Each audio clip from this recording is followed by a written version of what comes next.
আন্তঃমহাদেশীয় ক্ষেপণাস্ত্র নির্মাণে এবার অসম্ভবকে সম্ভব করে দেখালো রাশিয়া। এবার পারমাণবিক শক্তিচালিত বুরেভেস্তনিক ক্রুজ মিসাইলের সফল পরীক্ষা চালিয়েছে দেশটি। তাদের দাবি, এই ক্ষেপণাস্ত্র যেকোনো প্রতিরক্ষা ব্যবস্থাকে ফাঁকি দিতে সক্ষম। রুশ প্রেসিডেন্ট ভ্লাদিমির পুতিন ঘোষণা দিয়েছেন, দ্রুতই এই ক্ষেপণাস্ত্র মোতায়েনের কাজ শুরু করবে রাশিয়া।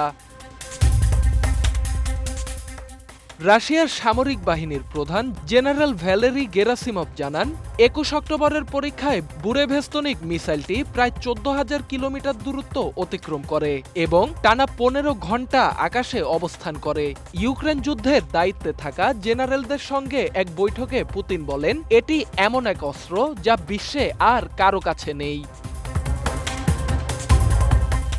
২০১৮ সালে প্রথমবারের মতো বুরেভেস্তনিক ক্ষেপণাস্ত্র জনসম্মুখে উন্মোচন করেন পুতিন।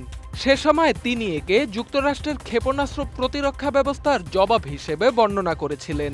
এবার গেরাসিমভ জানিয়েছেন, পারমাণবিক শক্তিচালিত এই ক্ষেপণাস্ত্রের পাল্লা কার্যত সীমাহীন, অর্থাৎ এটি সহজেই যেকোনো প্রতিরক্ষা ব্যবস্থা ভেদ করতে পারে।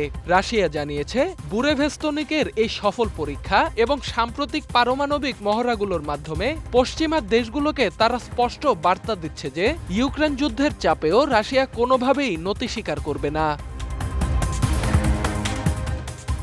ঘোষণার সময় পুতিন ছিলেন সামরিক পোশাকে ইউক্রেন যুদ্ধ পরিচালনাকারী জেনারেলদের সঙ্গে। বিশেষজ্ঞদের মতে এটি কেবল পশ্চিমা বিশ্বের জন্য নয়, বিশেষ করে মার্কিন প্রেসিডেন্ট ডোনাল্ড ট্রাম্পের উদ্দেশ্যে এক বার্তা যে রাশিয়া এখনও বিশ্ব পরাশক্তি, বিশেষত পারমাণবিক সক্ষমতায়। সোহান আল রাজি, ঢাকা এক্সপ্রেস।